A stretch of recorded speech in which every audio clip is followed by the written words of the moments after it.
ॐ शन्नो मित्रः शं वरुणः शन्नो भवत्वर्यः बृहस्पतिः शन्नो विष्णुरुक्रमः नमो ब्रह्मणे नमस्ते वायो त्वमेव प्रत्यक्षं ब्रह्मासि त्वामेव प्रत्यक्षं ब्रह्म वदिष्यामि ऋतं वदिष्यामि सत्यं वदिष्यामि तन्मामवतु तद्वक्तारमवतु अवतु माम् अवतु वक्तारम् ॐ शान्ति ॐ सहना भवतु सहनौ भुनक्तु सह वीर्यं करवावहै तेजस्विनावधीतमस्तु मा विद्विषावहै ॐ शान्ति ॐ यश्चन्दसां वृषभो विश्वरूपः छन्दोऽव्योऽमृतात् सम्बभूव समेन्द्रो मेधया स्पृणोतु अमृतस्य देवधारणो भूयासं शरीरं मे विचर्षणं जिह्वा मे मधुमत्तमा कर्णाभ्यां भूरिविश्रुवम्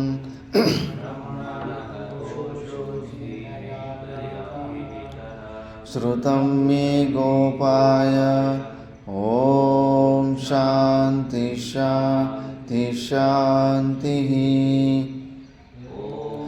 अहं वृक्षस्य रेरिव कीर्तिपृष्ठं गिरेरिव ऊर्ध्वपवित्रो वाजिनीव स्वमृतमस्मि द्रविणगुंसवच्चसं सुमेधा अमृतोक्षितः इति त्रिशङ्कोर्वेदानुवचनम् ॐ शान्ति शान्ति शान्तिः नमः पूर्णमिदं पूर्णात् पूर्णमुदच्यते पूर्णस्य पूर्णमादाय पूर्णमेवावशिष्यते ॐ शान्ति शान्ति शान्तिः यन्तु ममाङ्गानि वाक्प्राणश्चक्षुः श्रोत्रमतो बलमिन्द्रियाणि च सर्वाणि सर्वं ब्रह्मोपनिषदं माहं ब्रह्म निराकुर्याम् मा ब्रह्म निराकरोद निराकरणमस्त्वनिराकरणं मे अस्तु तदात्मनि निरतेय उपनिषत्सु धर्मा ते मयि सन्तु ॐ शान्ति शान्ति शान्तिः मनसि प्रतिष्ठिता मनो मे वाचि प्रतिष्ठितम् आविराविर्महेदि वेदस्य मानीस्तः श्रुतं मे मा प्रहासीरणेन दीतेनाहोरात्रान् सन्धदामि ऋतं वदिष्यामि सत्यं वदिष्यामि तन्मामवतु तद्वक्तारमवतु अवतु माम् अवतु वक्तारमवतु वक्तारम् ॐ शान्ति शान्ति शान्तिः द्रन्नो अभिवादय नमः ॐ शान्ति शान्ति शान्तिः भद्रं कर्णेभिः शृणुयाम देवाः भद्रं पश्येमाक्षभिर्यजत्राः स्थिरैरङ्गैः स्तुष्ट्वागुंसस्तनूभिः व्यशेम देवहितं यदायुः स्वस्ति न इन्द्रो वृद्धश्रवाः स्वस्ति न पूषा विश्ववेदाः स्वस्ति नस्तार्क्ष्यो वरिष्ठनेमिः स्वस्ति नो बृहस्पतिर्ददातु ॐ शान्ति शान्ति शान्तिः ब्रह्माणं विदधाति पूर्वं यो वै वेदांश्च प्रैणोति तस्मै तं देवमात्मबुद्धिप्रकाशं मुमुक्षुर्वै शरणमहं प्रपद्ये ॐ शान्ति शान्ति शान्तिः ब्रह्मादिभ्यो ब्रह्मविद्या सम्प्रदायकर्तृभ्यो वंशर्षिभ्यो महद्भ्यो नमो गुरुभ्यः सर्वोपप्लवरहितः प्रज्ञानगणः प्रत्यगतो ब्रह्मैवाहमस्मि ब्रह्मैवाहमस्मि ॐ शान्ति शान्ति शान्तिः नारायणं पद्मभवं वसिष्ठं शक्तिं च तत्पुत्रपराशरं च व्यासं सुखं गौडपदं महान्तं गोविन्दयोगीन्द्रमतास्य शिष्यं श्रीशङ्कराचार्यमतास्य पद्मपादं च हस्तामलकं च शिष्यं तं तोटकं वातिककारमन्या नस्मद्गुरुं सन्ततमानतोऽस्मि ॐ शान्ति शान्ति शान्तिः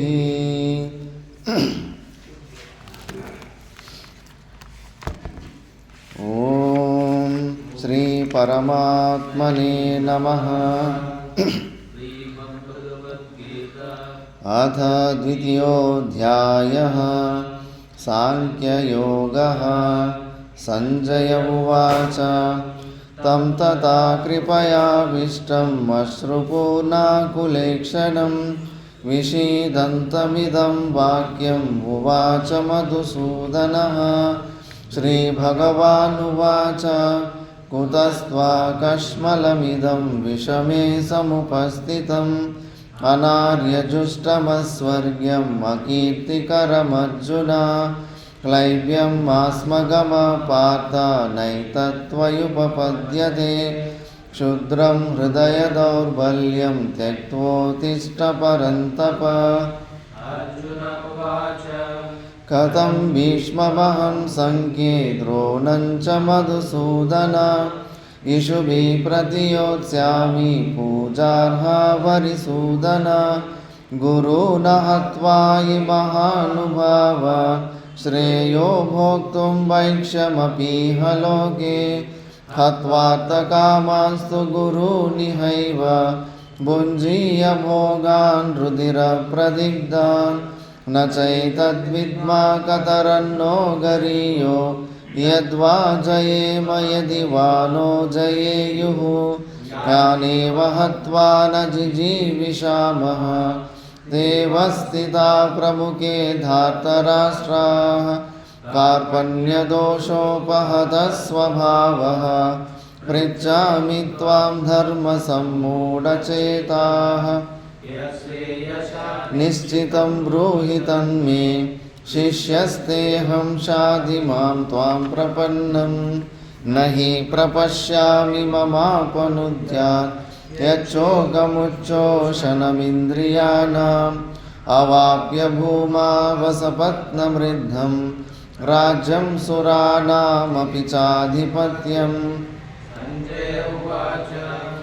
एवमुक्त्वा ऋषिकेशं गुडाकेश परन्तप न योत्स्य इति गोविन्दम् उक्त्वा तूष्णीं बभूवः तमुवाच ऋषिकेश प्रहसन्निव भारत सेनयोरुभयोर्मध्ये विषीदन्तमिदं वचः श्रीभगवानुवाच अशोचानन्वशोचस्त्वं प्रज्ञावादांश्च भाषसे गतासु न गतासु च नानुशोचन्ति पंडिताः न त्वेवाहं जातु नासं न त्वं नेमे जनाधिपाः न चैव न भविष्यामः सर्वे वयमतः परं देहिनोऽस्मिन् यथा देहे कौमारं यौवनं जरा तथा देहान्तरप्राप्तिः धीरस्तत्र न मुह्यते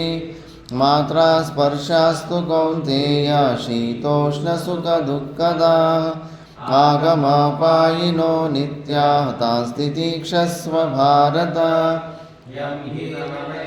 ते ते पुरुषं पुरुषर्षभा समदुःखसुखं धीरं सोऽमृतत्वाय कल्पते नासतो विद्यते भावो नाभावो विद्यते सतः उभयोरपि दृष्टोऽन्तः त्वनयोस्तत्त्वदर्शिभिः अविनाशि तु तद्विद्धि येन सर्वमिदं ततं विनाशमव्ययस्यास्य न कश्चित् कर्तुमर्हति अन्तवन्त इमे देहा नित्यस्योक्ता शरीरिणः अनाशिनो प्रमेयस्य तस्माद्युध्यस्व भारत ययेनं वेत्ति हन्तारं यश्चैनं मन्यते हतम् उभौ तौ न विजानीतो नायं हन्ति न हन्यते म्रियते वा कदाचित् नायं भूत्वा भविता वा न भूयः अजो नित्यशाश्वतोऽयं पुराणो न हन्यते हन्यमाने शरीरे वेदाविनाशिनं नित्यं ययेनमजमव्ययम् कथं स पुरुषः पार्थ कं घातयति हन्तिकं वासांसि जीर्णानि यथा विहाय नवानि गृह्णाति नरोपराणि तथा शरीराणि विहाय जीर्णानि अन्यानि संयाति नवानि देहि नैनं छिन्दन्ति शस्त्राणि नैनं दहति पावकः न चैनं क्लेदयन्त्यापो न शोषयति मारुतः अच्छेद्योऽयमदाह्योऽयम् अक्लेद्यो शोष्य च नित्यः सर्वगतस्थाणुरचलोऽयं सनातनः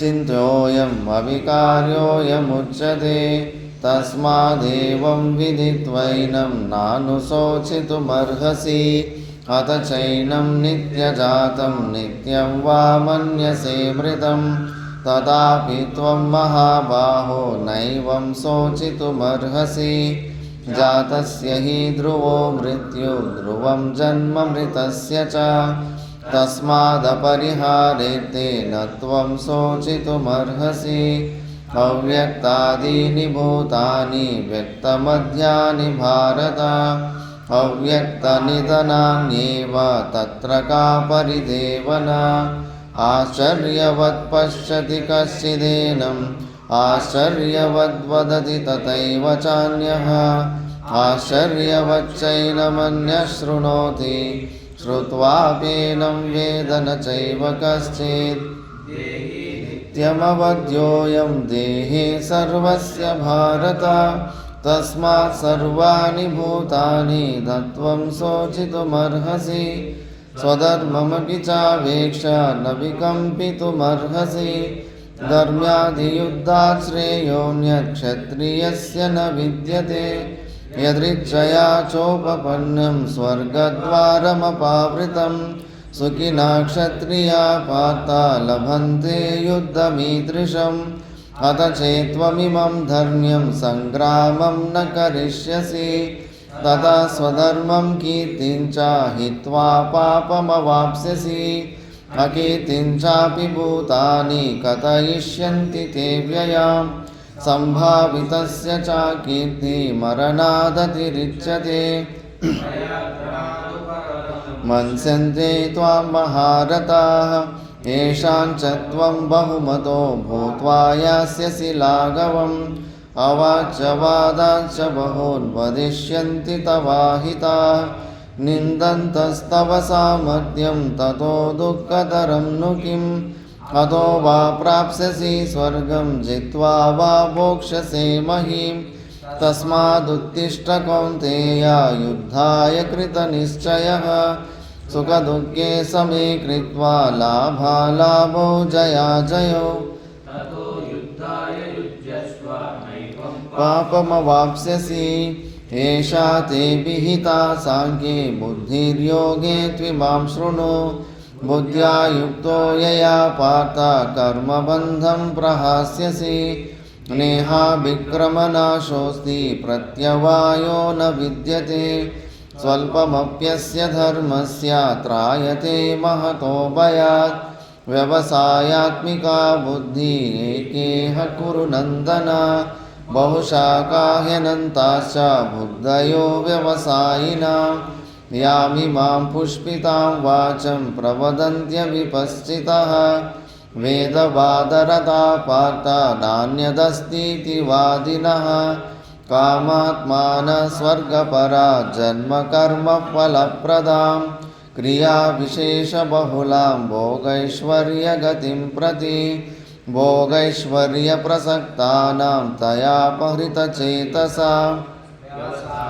मिका बुद्धिः समाधौ न विधीयते त्रैगुण्यविषया वेदा निस्त्रैगुण्यो भवार्जुन निर्द्वन्द्वो नित्यसत्त्वस्थो निर्योगक्षेम आत्मवान् यावानर्थबुधपाने सर्वतः सम्प्लुतोदके तावान् सर्वेषु वेदेषु ब्राह्मणस्य विजानतः कर्मण्येवाधिकारस्ते मा फलेषु कदाचन मा कर्मफलहेतुर्भूमा ते सङ्गोऽस्त्वकर्मणि योगस्थः कुरु कर्माणि सङ्गं त्यक्त्वा धनञ्जय सिद्ध्यसिद्ध्यो समो भूत्वा समत्वं योग उच्यते दूरेण ह्यवरं कर्म बुद्धियोगात् धनञ्जय बुद्धौ शरणमन्विच्छ कृपणा फलहेतवः बुद्धियुक्तो जहातीह उभे सुकृतदुष्कृते तस्माद्योगाय युज्यस्व योगः कर्मसु कौशलं कर्मजं बुद्धियुक्ता हि फलं त्यक्त्वा मनीषिणः जन्मबन्धविनिर्मुक्ता पदं गच्छन्त्यनामयम् यदा ते मोहकलिलं बुद्धिर्व्यतितरिष्यति तदा गन्तासि निर्वेदं श्रोतव्यस्य श्रुतस्य च नाते यदा स्थास्यति निश्चला समाधावचला बुद्धिः तदा योगमवाप्स्यसि अर्जुन उवाच स्थितप्रज्ञस्य का भाषा समाधिस्तस्य केशव स्थितधि किं प्रभाषेत किमासीत व्रजेत किं श्रीभगवानुवाच प्रजहाति यदा कामान् सर्वान् पार्थमनोगतान् आत्मन्येवात्मना तुष्टः स्थितप्रज्ञस्तदोच्यते दुःखेष्वनुद्विग्नमनाः सुखेषु विगतस्पृहः वीतरागभयक्रोधः स्थितधीर्मुनिरुच्यते यः सर्वत्रानभिस्नेहः तत्तत्प्राप्य शुभाशुभं नाभिनन्दति न द्वेष्टि तस्य प्रज्ञा प्रतिष्ठिता यदा संहरते चायं कूर्मोऽङ्गानीव सर्वशः इन्द्रियाणीन्द्रियार्थेभ्यः तस्य प्रज्ञा प्रतिष्ठिता विषया विनिवर्तन्ते निराहारस्य योगिनः रसवर्जं रसोऽप्यस्य परं दृष्ट्वा निवर्तते कौन्तेय पुरुषस्य विपश्चितः ಇಂದ್ರಿಯಾಣಿ ಪ್ರಮಾಥೀನಿ ಹರಂತಿ ಪ್ರಸವಂ ಮನಃ ತಾನಿ ಸರ್ವಾಣಿ ಸಂಯಮ್ಯ ಯುಕ್ತ ಆಸೀತ ಮತ್ಪರಃ ವಶೇ ಹಿ ಯಸ್ಯೇಂದ್ರಿಯಾಣಿ ತಸ್ಯ ಪ್ರಜ್ಞಾ ಪ್ರತಿಷ್ಠಿತಾ ಧ್ಯಾಯತೋ ವಿಷಯಾನ್ ಪುಂಸಃ ಸಂಗಸ್ತೇಷೂಪಜಾಯತೆ ಸಂಗಾತ್ ಸಂಜಾಯತೆ ಕಾಮಃ ಕಾಮಾತ್ ಕ್ರೋಧೋಭಿಜಾಯತೆ ಕ್ರೋಧಾತ್ ಭವತಿ ಸಮ್ಮೋಹ ಸಮ್ಮೋಹಾತ್ ಸ್ಮೃತಿವಿಭ್ರಮಃ ಸ್ಮೃತಿಭ್ರಂಶಾತ್ ಬುದ್ಧಿನಾಶೋ ಬುದ್ಧಿನಾಶಾತ್ ಪ್ರಣಶ್ಯತಿ ರಾಗದ್ವೇಷವಿಯುಕ್ತೈಸ್ತು ವಿಷಯಾನಿಂದ್ರಿಯೈಶ್ಚರನ್ ಆತ್ಮವಶ್ಯೈರ್ವಿಧೇಯಾತ್ಮ ಪ್ರಸಾದಮಧಿಗಚ್ಚತಿ ಪ್ರಸಾದೇ ಸರ್ವದುಃಖಾನಾಂ ಹಾನಿರಸ್ಯೋಪಜಾಯತೆ ಪ್ರಸನ್ನಚೇತಸೋ ಯಾಶು ಬುದ್ಧಿಪರ್ಯವತಿಷ್ಠತೆ ನಾಸ್ತಿ ಬುದ್ಧಿರಯುಕ್ತಸ್ಯ ನ ಚಾಯುಕ್ತಸ್ಯ ಭಾವನಾ ನ ಚಾಭಾವಯತಾ ಶಾಂತಿ ಅಶಾಂತಸ್ಯ ಕುತಃ ಸುಖಂ ಇಂದ್ರಿಯಾಣಾಂ ಹಿ ಚರತಾಂ ಯನ್ಮನೋನುವಿಧೀಯತೆ ತದಸ್ಯ ಹರತಿ ಪ್ರಜ್ಞಾಂ ವಾಯುರ್ನಾವಮಿವಾಂಬಸಿ ಸ ಮಹಾಬಾಹೋ ನಿಗೃಹೀತಾನಿ ಸರ್ವಶಃ ಇಂದ್ರಿಯಾಣೀಂದ್ರಿಯಾರ್ಥೇಭ್ಯ ತಸ್ಯ ಪ್ರಜ್ಞಾ ಪ್ರತಿಷ್ಠಿತಾ ಯಾ ನಿಶಾ ಸರ್ವಭೂತಾನಾಂ ತಸ್ಯಾಂ ಜಾಗರ್ತಿ ಸಂಯಮಿ ಯಸ್ಯಾಂ ಜಾಗ್ರತಿ ಭೂತಾನಿ ಸಾ ನಿಶಾ ಪಶ್ಯತೋ ಮುನೇಃ ಆಪೂರ್ಯಮಾನಮಚಲಪ್ರತಿಷ್ಠಂ ಸಮುದ್ರಮಾಪ ಪ್ರವಿಶಂತಿ ಯದ್ವತ್ ತದ್ವತ್ಕಾಮಾಯಂ ಪ್ರವಿಶಂತಿ ಸರ್ವೇ ಶಶಾಂತಿಮಾಪ್ನೋತಿ ನ ಕಾಮಕಾಮಿ ವಿಹಾಯ ಕಾಮಾನ್ಯಃ ಸರ್ವ ಪುಮಾಂಶ್ಚರತಿ ನಿಸ್ಪೃಹಃ ನಿರ್ಮಮೋ ನಿರಹಂಕಾರ ಸ ಶಾಂತಿಮಧಿಗಚ್ಚತಿ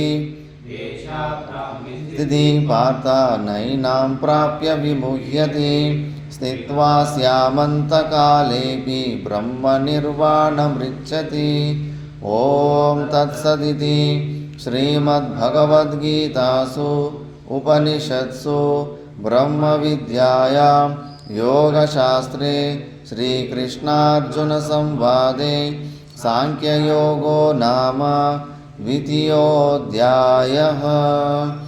ಓಂ ಶಾಂತಿ ಶಾಂತಿ ಶಾಂತಿಃ. ಓಂ ನಾರಾಯಣಃ ಪರೋ ವ್ಯಕ್ತಾತ್ ಅಂಡಮವ್ಯಕ್ತಸಂಭವಂ ಅಂಡಸ್ಯಾಂತಸ್ತ್ವಿಮೇ ಲೋಕಾಃ ಸಪ್ತದ್ವೀಪಾ ಚ ಮೇದಿನಿ. ಓಂ ಶಾಂತಿ ಶಾಂತಿ ಶಾಂತಿಃ. ನಾವು ಭಗವದ್ಗೀತೆಯ 2ನೇ ಅಧ್ಯಾಯ ಸಾಂಖ್ಯ ಯೋಗದ ಬಗ್ಗೆ ನಾವು ವಿಚಾರ ಮಾಡ್ತಿದ್ವಿ. ಇದರಲ್ಲಿ 16ನೇ ಶ್ಲೋಕ ನಾಸತೋ ವಿದ್ಯತೆ ಭಾವಃ ನಾಭಾವೋ ವಿದ್ಯತೆ ಅಸತಃ. ಈ ಶ್ಲೋಕದ ಬಗ್ಗೆ ನಾವು ಭಾಷ್ಯದ ಬಗ್ಗೆ ವಿಚಾರ ಮಾಡ್ತಿದ್ವಿ. ಈ ಭಾಷ್ಯದಲ್ಲಿ ಪೂರ್ವಪಕ್ಷಿ ಮೊದಲನೆಯ ಪ್ರಶ್ನೆ ಒಂದು ಕೇಳ್ತಾನೆ.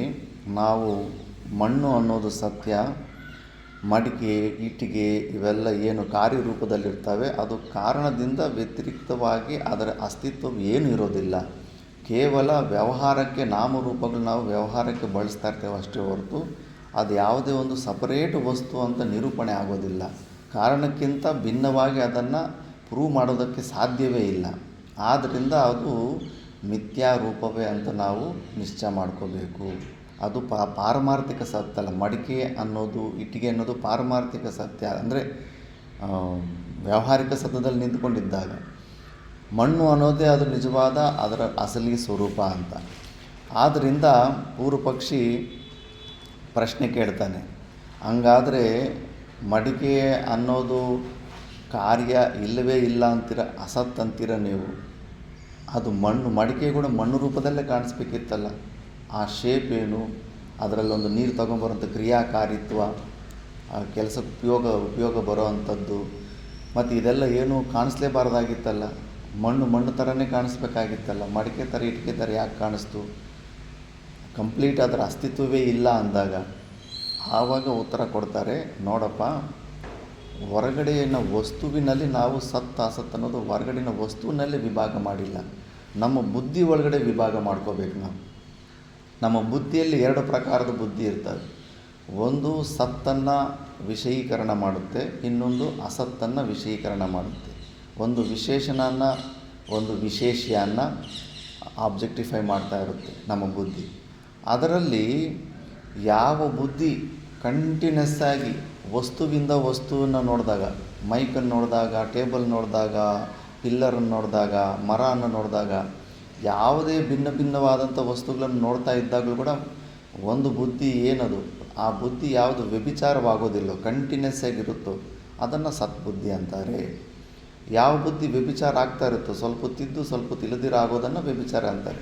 ಈಗ ಮೈಕನ್ನು ನೋಡಿದ್ರೆ ಮೈಕ್ ಬುದ್ಧಿ ಇತ್ತು, ಟೇಬಲನ್ನು ನೋಡಿದ್ರೆ ಟೇಬಲ್ ಬುದ್ಧಿ ಇತ್ತು. ಆದ್ದರಿಂದ ಮೈಕ್ ಬುದ್ಧಿ ಟೇಬಲ್ ಬುದ್ಧಿ ನೋಡುವಾಗ ಅದು ವ್ಯಭಿಚಾರ ಆಗೋಯಿತು. ಕಂಟಿನ್ಯೂಸ್ ಆಗಿ ಮೈಕ್ ಬುದ್ಧಿ ಅನ್ನೋದು ಇರೋದಿಲ್ಲ. ಈ ಥರ ಒಳಗಡೆ ಯಾವುದು ಬುದ್ಧಿ ವ್ಯಭಿಚಾರ ಆಗ್ತಾ ಇರುತ್ತೋ ಆ ಬುದ್ಧಿಯ ವಿಷಯ ಹೊರಗಡೆ ಏನಿದೆಯೋ ಅದು ಮಿಥ್ಯ, ಅದು ಅಸತ್ತು, ನಿಜವಾಗಲೂ ಅದು ಇಲ್ಲವೇ ಇಲ್ಲ.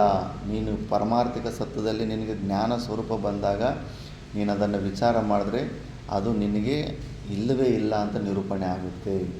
ಮತ್ತು ಇಲ್ಲವೇ ಇಲ್ಲದಿರೋಂಥ ವಸ್ತುವನ್ನು ಇಟ್ಟುಕೊಂಡು ನಾವು ಅಯ್ಯಯ್ಯೋ ನನಗೆ ಕಷ್ಟಗಳು, ನನಗೆ ದುಃಖಗಳು, ನನಗೆ ಸಮಸ್ಯೆ ಇದೆ, ನನಗೆ ಪರಿಷ್ಕಾರ ಹುಡುಕೊಡಿ ಅಂತ. ಯಾವುದಾದ್ರೂ ನಿಜವಾದ ಸಮಸ್ಯೆ ಇದ್ದರೆ, ನಿಜವಾದ ವಸ್ತು ಇದ್ದರೆ ಏನಾದರೂ ನಿನಗೆ ಪರಿಷ್ಕಾರದ ಬಗ್ಗೆ ನನಗೆ ಏನೋ ನೀವು ಸ್ವಲ್ಪ ಹೇಳ್ಬೋದಾಗಿತ್ತು. ಇಲ್ಲವೇ ಇಲ್ಲ ವಸ್ತು, ದುಃಖ ಅನ್ನೋದು ಇಲ್ಲವೇ ಇಲ್ಲ, ಶೀತೋಷ್ಣಾದಿ ಸುಖ ದುಃಖಗಳು ಇಲ್ಲವೇ ಇಲ್ದಿರೋ ಅಂಥ ಶೀತೋಷ್ಣಾದಿ ಸುಖ ದುಃಖಗಳು ವಿಚಾರ ಮಾಡ್ದಿರ ಇದೆ ಅಂತ ನಂಬಿ ನನಗೆ ದುಃಖಗಳು, ನನಗೆ ಕಷ್ಟಗಳು ಅಂದರೆ ಅದು ಮೂರ್ಖತ್ವವೇ. ಆದ್ದರಿಂದ ಇದು ಆ ಥರ ಪ್ರೂವ್ ಮಾಡ್ತಾ ಇರ್ತಾನೆ. ಇಷ್ಟಕ್ಕೇನು ಪೂರ್ವಪಕ್ಷ ಸುಮ್ಮನೆ ಆಗ್ತಾನೆ, ಮತ್ತೆ ಇನ್ನೊಂದು ಪ್ರಶ್ನೆ ಡೌಟ್ ಕೇಳ್ತಾನೆ. ನೆಕ್ಸ್ಟ್ ಕ್ವಶನ್ ಏನು ಕೇಳ್ತಾನೆ? ಮಂಗಳ ಚೈತನ್ಯ, ಮಡಿಕೆ ನಷ್ಟವಾದ ಮೇಲೆ ಅದರ ಬುದ್ಧಿಯಲ್ಲಿರೋ ವಿಷಯ ಕೂಡ ನಷ್ಟವಾಗುತ್ತೆ ಅಂತ.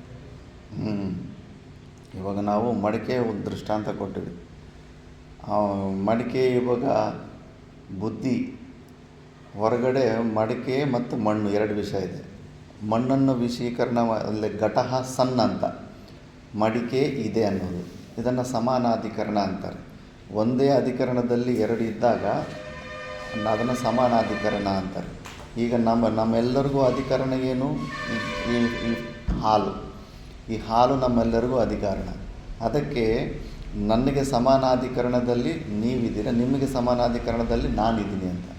ಒಂದೇ ಅಧಿಕರಣದಲ್ಲಿ 2 ವಸ್ತುಗಳು ಸಮಾನವಾಗಿದ್ದಾಗ ಅದನ್ನು ಸಮಾನಾಧಿಕರಣ್ಯ ಅಂತಾರೆ. ಘಟಃ ಸನ್ ಅಂತ, ಪಾಟ್ ಎಕ್ಸಿಸ್ಟ್, ಮಡಿಕೆ ಇದೆ ಅನ್ನೋದು. ಮಡಿಕೆ ಮತ್ತು ಇದೆ ಅನ್ನೋದು 2 ಪ್ರಕಾರದ ಬುದ್ಧಿ ಇರುತ್ತೆ. ಇರುವಿಕೆಯನ್ನು, ಸತ್ತನ್ನು ಒಂದು ಬುದ್ಧಿ ಆಬ್ಜೆಕ್ಟಿಫೈ ಮಾಡ್ತಾ ಇರುತ್ತೆ. ಇದು ಒಂದೇ ಸಮಾನಾಧಿಕರಣದಲ್ಲಿ ಇರುತ್ತೆ.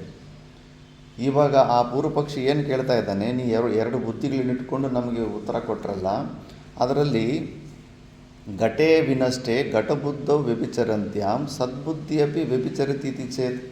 ನಾವು ಏನು ಉತ್ತರ ಕೊಟ್ಟಿದ್ವಿ, ಒಂದು ಪ್ರಕಾರದ ಬುದ್ಧಿ ಅದು ವ್ಯಭಿಚಾರ ಆಗೋದಿಲ್ಲ, ಯಾವ ವಸ್ತುನ ನೋಡಿದ್ರೂ ಕೂಡ ಕಂಟಿನ್ಯೂಸ್ ಆಗಿರ್ತಾ ಇರುತ್ತೆ ಅಂದ್ಬಿಟ್ಟು. ಇನ್ನೊಂದು ಬುದ್ಧಿ ಏನು ಸ್ಪೆಷಾಲಿಟಿಯನ್ನು ಆಬ್ಜೆಕ್ಟಿಫೈ ಮಾಡುತ್ತೆ, ಇದು ಮೈಕ್ ಅಂತ, ಇದು ಟೇಬಲ್ ಅಂತ, ಅದು ಪಿಲ್ಲರ್ ಅಂತ, ಆ ಬುದ್ಧಿ ವ್ಯಭಿಚಾರ ಆಗಿಬಿಡುತ್ತೆ. ಬುಕ್ಕನ್ನು ನೋಡಿದಾಗ ಮೈಕ್ ಬುದ್ಧಿ ಇರೋಲ್ಲ, ಮೈಕನ್ನು ನೋಡಿದಾಗ ಬುಕ್ ಬುದ್ಧಿ ಇರೋದಿಲ್ಲ. ಅದಕ್ಕೆ ಯಾವ ಬುದ್ಧಿ ನಮ್ಮ ಮೈಂಡಲ್ಲಿ ವ್ಯಭಿಚಾರ ಆಗ್ತಾ ಇರುತ್ತೋ ಆ ಬುದ್ಧಿಯ ವಿಷಯವು ಏನಾಗಿರುತ್ತೋ, ಬುಕ್ಕು ಮೈಕು ಇವೆಲ್ಲ ಇದು ಮಿಥ್ಯ ಅಂತ ನಿರೂಪಣೆ ಆಗಿಬಿಡುತ್ತೆ. ಯಾಕಂದರೆ ಇದರ ಬುದ್ಧಿ ವ್ಯಭಿಚಾರ ಆಗ್ತಾಯಿದೆ ಅಂದರೆ ಇದು ಮಿಥ್ಯಾ ವಸ್ತುನೇ, ಕೇವಲ ಕಲ್ಪಿತ ವಸ್ತುನೇ, ಇದು ಸತ್ಯವಾದಂಥ ವಸ್ತು ಅಲ್ಲ, ಇದು ಮಿಥ್ಯಾ ವಸ್ತು ಅಂತ ನಿರ್ಧಾರ ಆಗಿಬಿಡುತ್ತೆ. ಈ ಥರ ನಾವು ಪ್ರಪಂಚನೆಲ್ಲ ಮಿಥ್ಯಾತ್ವ ದರ್ಶನಕ್ಕೆ ಎಲ್ಲ ಪ್ರಪಂಚ ನೋಡಬೇಕಾಗಿಲ್ಲ. ನಮ್ಮ ಒಳಗಡೆ ಬುದ್ಧಿಯಲ್ಲಿ ಯಾವ ಬುದ್ಧಿ ವ್ಯಭಿಚಾರ ಆಗ್ತಾ ಇರುತ್ತೋ ಕಣ್ಣು ಮುಚ್ಚಿಕೊಂಡೆ ಅವನ್ನೆಲ್ಲ ಮಿಥ್ಯ ದೃಶ್ಯತ್ವಾದ ಮಿಥ್ಯ ತೆಗೆದು ಪಕ್ಕಕ್ಕೆ ಇಟ್ಬಿಡ್ಬೋದು. ಇಲ್ಲೇ ಒಳಗಡೆ ಬುದ್ಧಿ ಒಳಗಡೆ ರಿಪೇರಿ ನಡೆಯುತ್ತೆ ಇದು ಮಿಥ್ಯಾತ್ವ ದರ್ಶನದ್ದು. ಅವನೇನಂತಂದೀಗ, ನೀನು ಘಟಬುದ್ಧಿ ವ್ಯಭಿಚಾರ ಆಗಲ್ಲಂತೀಯ, ಆ ಘಟಬುದ್ಧಿ ಕೂಡ ವ್ಯಭಿಚಾರ ಆಗುತ್ತೆ. ಸದ್ಬುದ್ಧಿ ಸತ್ಯ ಇರುತ್ತೆ, ಘಟಬುದ್ಧಿ ವ್ಯಭಿಚಾರ ಇರುತ್ತೆ ಅಂತ ನಾವು ದೃಷ್ಟಾಂತದಲ್ಲಿ ಹೇಳಿದ್ದವಲ್ಲ. ಸತ್ ಅನ್ನೋದು ಪ್ರತಿಯೊಂದು ವಸ್ತುನಲ್ಲಿರುತ್ತೆ, ಘಟ ಅನ್ನೋದು ಪಟನ ನೋಡಿದಾಗ ಅಂತ. ಘಟಬುದ್ಧಿ ಕೂಡ ವ್ಯಭಿಚಾರ ಆಗುತ್ತೆ. ಘಟ ಕಂಪ್ಲೀಟಾಗಿ ನಾಶ ಆಗಿಬಿಟ್ರೆಗನ ಅಲ್ಲಿ ಘಟ ಅನ್ನೋ ಬುದ್ಧಿ ಅದು ವ್ಯಭಿಚಾರ ಆದ್ರೆಗನ ಮತ್ತು ಅಲ್ಲಿ ಘಟ ಸಣ್ಣ ಅನ್ನೋದು ಸತ್ಬುದ್ಧಿನೂ ಅಲ್ಲಿ ಇಲ್ದಿರಾಗೋಗುತ್ತಲ್ಲ ಅಂತಾನೆ. ಅದಕ್ಕೆ ಉತ್ತರ ಕೊಡ್ತಾರೆ, ನೋಡಪ್ಪ, ಸತ್ ಅನ್ನೋದು ಅಂಶ ಮಡಿಕೆಯಲ್ಲಿ ಇಲ್ಲ ಅಂದರೂ ಕೂಡ ಬಟ್ಟೆನಲ್ಲಿರುತ್ತೆ. ಪಟಹ ಸನ್, ಮಡಿಕೆ ಇದೆ, ಪುಸ್ತಕ ಇದೆ, ಮೈಕು ಇದೆ, ಈ ಇರುವಿಕೆ ಇದೆ ಇದೆ ಇದೆ ಅನ್ನೋದು ನೀನು ಯಾವ ವಸ್ತುನ ನೋಡಿದ್ರೂ ಕೂಡ ಅದು ಇದ್ದೇ ಇರುತ್ತೆ. ಆದ್ದರಿಂದ ಸತ್ಬುದ್ಧಿ ವ್ಯಭಿಚಾರ ಆಗೋದಿಲ್ಲ.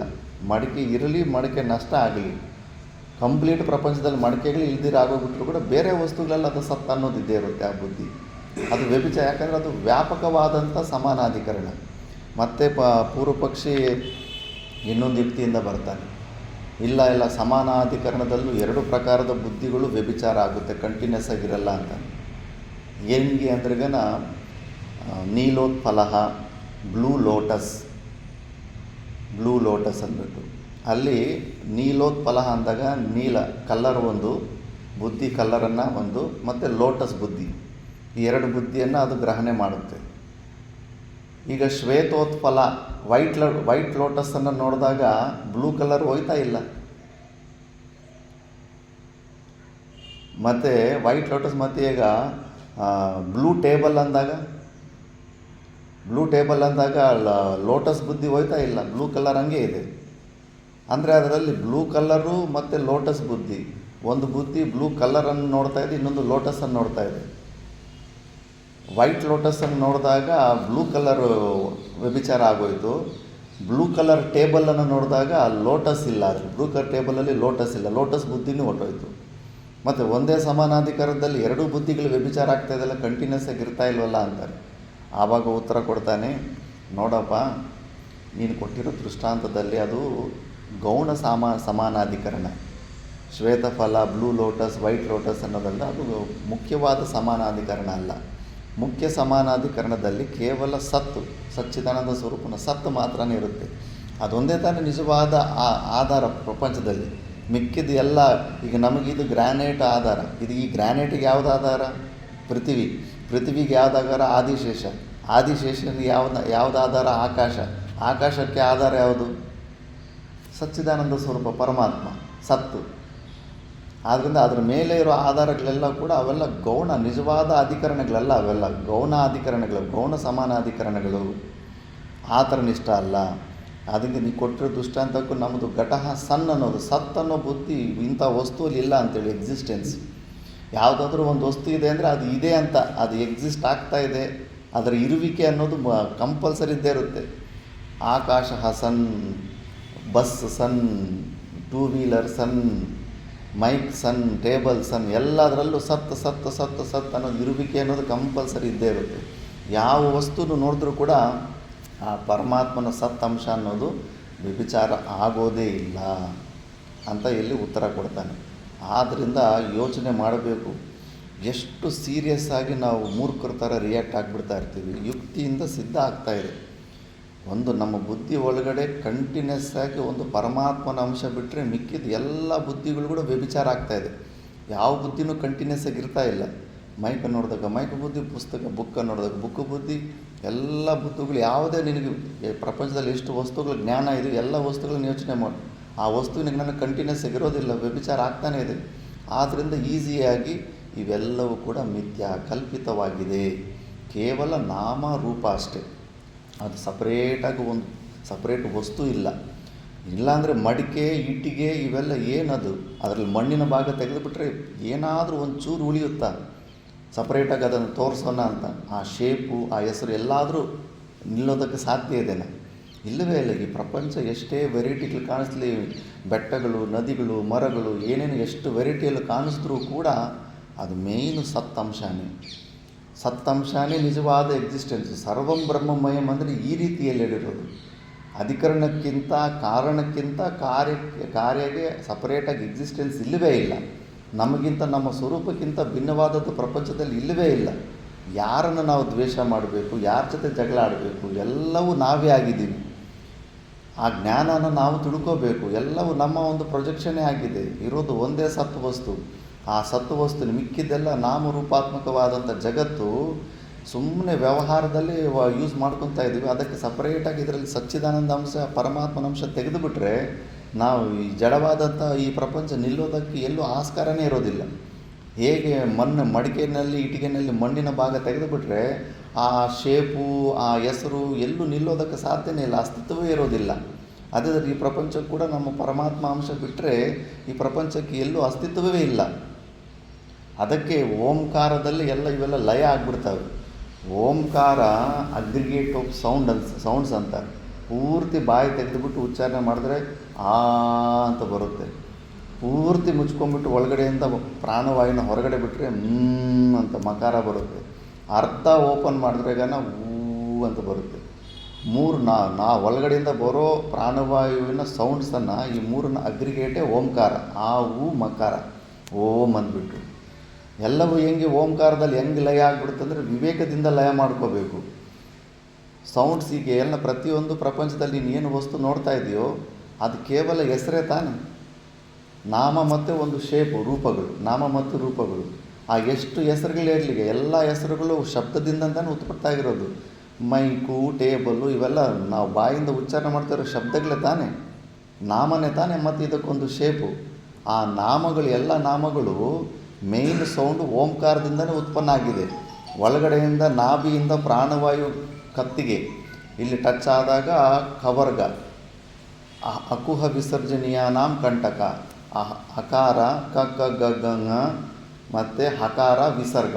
ಈ 8 ಅಕ್ಷರಗಳು ಕಂಠದಲ್ಲಿ ಪ್ರಾಣವಾಯು ನಾಭಿಯಿಂದ ಕಂಠಕ್ಕೆ ಟಚ್ ಆದಾಗ ಅಲ್ಲಿ ಆ ಅಕ್ಷರಗಳು ಹೊರಗಡೆ ಬರ್ತವೆ. ಮತ್ತು ಇಚು ಯಶಾನಾಂ ತಾಲು, ಇಕಾರ ಚವರ್ಗ, ಚ ಚ ಜ ಜ ಜನ ಇವೆಲ್ಲ ಕೂಡ ತಾಲು ಅಂದರೆ ಹಲ್ಲಿನಿಂದ ಒಳಗಡೆ ಮೇಲ್ಗಡೆ ಒಂದು ಸ್ವಲ್ಪ ಚರ್ಮ ಇರುತ್ತೆ. ನಾಲಿಗೆ ಅಲ್ಲಿ ಹೆಚ್ಚು ಟಚ್ ಆಗುತ್ತೆ. ಚ ಚ ಜ ಜನ ನೋಡಿ ನಾಲಿಗೆ ಎಲ್ಲಿ ಟಚ್ ಆಗ್ತಾಯಿದೆ. ಈ ಅಕ್ಷರಗಳು ನಾಲಿಗೆಯಲ್ಲಿ ಟಚ್ ಆದಾಗ ಆ ಚವರ್ಗ ಬರುತ್ತೆ. ಮತ್ತು ರಿಟು ರಶಾನಾಂ ಮೂರ್ಧ ರಕಾರ ಟ ಟ ಡ ಡ ಣ ಇದು ಹಲ್ಲಿನಿಂದ ಒಳಗಡೆ ಚರ್ಮಕ್ಕಿಂತ ಮೇಲ್ಗಡೆ ಸ್ವಲ್ಪ ಅಲ್ಲಿ ಟ ಟ ಡ ಡ ಣ ಇನ್ನು ನಾಲ್ಗೆ ಮೇಲ್ಗಡೆ ಟಚ್ ಆಗ್ತಾ ಇರುತ್ತೆ. ಪ್ರಾಣವಾಯು ಅಲ್ಲಲ್ಲಿ ಟಚ್ ಆದಾಗ ಆ ವರ್ಗ ಟ ಟ ಡ ಡ ಣ ಬಂದ್ಬಿಡುತ್ತೆ. ಮತ್ತು ಋತು ಲಸಾನಾಂ ದಂತ ಲಕಾರ ಮತ್ತು ತವರ್ಗ ಸಕಾರ ಇವೆಲ್ಲ ಕೂಡ ಹಲ್ಲಿಗೆ ಟಚ್ ಆಗುತ್ತೆ. ನಾಲ್ಗೆ ತ ತ ದ ದ ನ ಫುಲ್ ಹಲ್ಲಿಗೆ ಟಚ್, ಅದಕ್ಕೆ ಇದ್ರ ಸ್ಥಾನ ದಂತ ಅಂತಾರೆ. ಮತ್ತು ಉಪಪದ್ಮಾನಿಯಾನಾಂ ಓಷ್ಠವಂತ ಪವರ್ಗ ಉಕಾರ ಇವೆಲ್ಲ ಕೂಡ ವಕಾರ ಇವೆಲ್ಲ ಕೂಡ ತುಟಿಗಳು, ಎರಡು ತುಟಿಗಳು ಟಚ್ ಮಾಡಿದ್ರೆ ಪವರ್ಗನ ಉಚ್ಚಾರಣೆ ಮಾಡಿ ಪಾಪ ಬಬಮ ಎರಡು ತುಟಿಯನ್ನು ಟಚ್ ಮಾಡಿದ್ರೆ ಆಗೋದೇ ಇಲ್ಲ, ಉಚ್ಚಾರಣೆ ಆಗೋದೇ ಇಲ್ಲ. ಅದು ಅಲ್ಲಿ ಓಷ್ಠ, ಅದು ಅವುಗಳ ಸ್ಥಾನ ಅದು.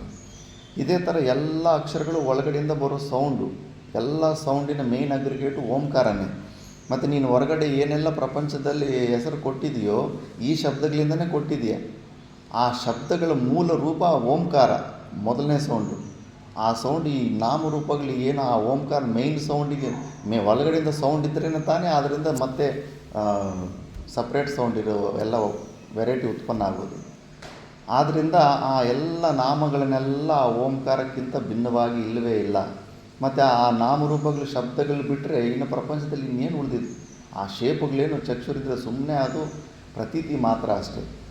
ವೆರೈಟಿ ಶೇಪುಗಳೆಲ್ಲ ಕಾಣಿಸ್ತಾ ಇದೆ.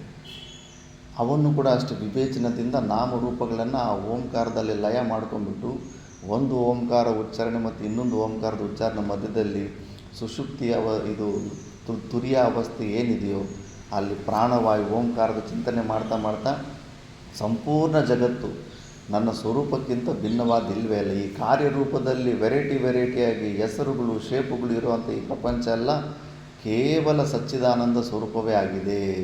ಮಡಿಕೆ, ಇಟ್ಟಿಗೆ, ಪ್ಲೇಟು, ಆಟಾಡೋ ಸಾಮಾನುಗಳು ಏನೆಲ್ಲ ಎಷ್ಟು ವೆರೈಟಿಗಳು ನಾಮ ರೂಪಗಳಿದ್ದರೂ ಕೂಡ ಎಲ್ಲವೂ ಮಣ್ಣೇ ಆಗಿದೆ. ಅದೇ ಥರ ಇಡೀ ಪ್ರಪಂಚ ನಾಮರೂಪವಾದ ಪ್ರಪಂಚ ಪರಮಾತ್ಮ ಸತ್ವಸ್ತುಗಿಂತ ಭಿನ್ನವಾಗಿ ಕಾರ್ಯದಲ್ಲಿ ಅಸ್ತಿತ್ವವೇ ಇಲ್ಲ.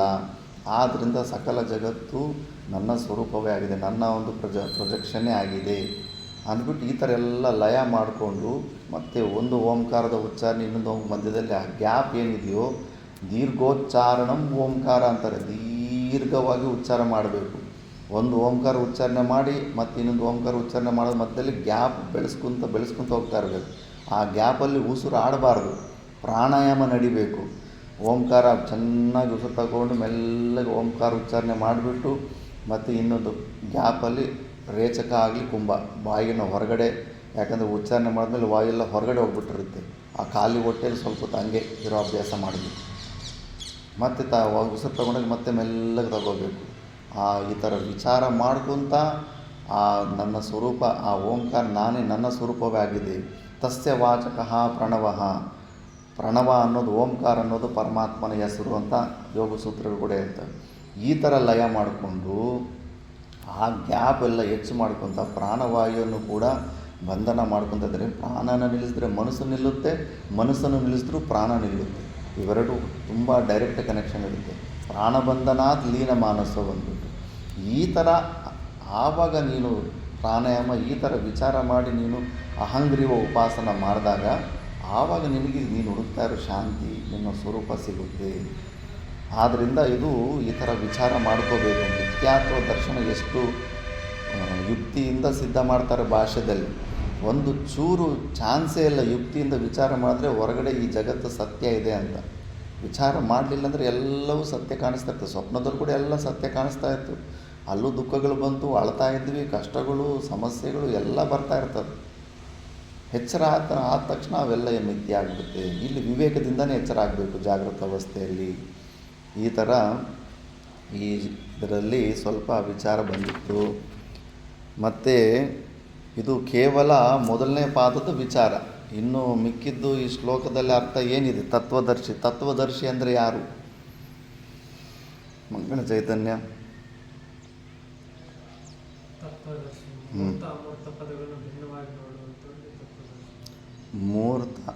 ಮೂರ್ತ ಮತ್ತು ಅಮೂರ್ತ ಪದಾರ್ಥಗಳನ್ನು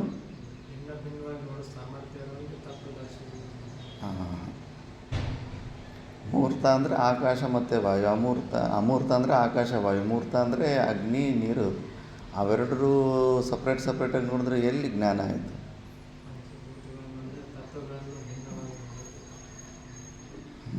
ತತ್ವ ಅಂದರೆ ಏನು?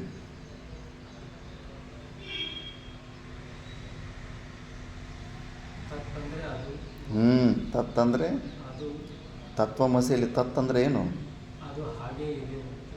ಹೌದು, ಅದು ಅನ್ನೋದು ಲಿಟ್ರಲ್ ಮೀನಿಂಗು. ಇಂಟೆಂಡೆಡ್ ಮೀನಿಂಗ್ ಏನು? ತತ್ವಮಸಿ ಮಹಾವಾಕ್ಯದಲ್ಲಿ ತತ್ತಂದರೆ ಏನು? ಅದು ಅಂದರೆ ಏನು? ಪರಮಾತ್ಮ. ತತ್ತಂದರೆ ಪರಮಾತ್ಮ ಸ್ವರೂಪ. ಅದರಲ್ಲಿ ಶೋಧಿತ ತತ್ತಂತ ಇಲ್ಲಿ ಶೋಧಿತತ್ವಂ ಪದಾರ್ಥ, ಶೋಧಿತ ತತ್ ಪದಾರ್ಥ. ತತ್ ಅಂದರೆ ಪರಮಾತ್ಮನನ್ನು ತತ್ ಅನ್ನೋ ಶಬ್ದದಿಂದ ಕರೀತಾರೆ. ಮತ್ತು ತಸ್ಯ ಭಾವ ತತ್ವಂ ಅಂತ. ಆ ಪರಮಾತ್ಮನ ಭಾವವನ್ನು ತತ್ವ ಅಂತಾರೆ. ಆ ಪರಮಾತ್ಮನ ಬಗೆ ಅಂತ, ಆ ಪರಮಾತ್ಮನ ವಿಚಾರ ಅಂತ. ಆ ನಿರ್ಗುಣ ನಿರಾಕಾರ ಸ್ವರೂಪವಾದ ಪರಮಾತ್ಮನ ತತ್ವ ಅಂದ್ರೆ ಆ ಪರಮಾತ್ಮನನ್ನು ಚೆನ್ನಾಗಿ ತಿಳಿದುಕೊಂಡಿರುವಂಥವರು ತತ್ವದರ್ಶಿಗಳು ಅಂತ, ಪರಮಾತ್ಮ ಸ್ವರೂಪವನ್ನು.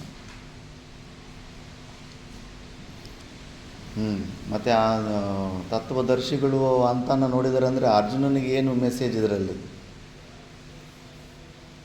ಅವ್ರು ನೋಡಿದ್ರೆ ಅರ್ಜುನನಿಗೆ ಏನು ಬರುತ್ತೆ?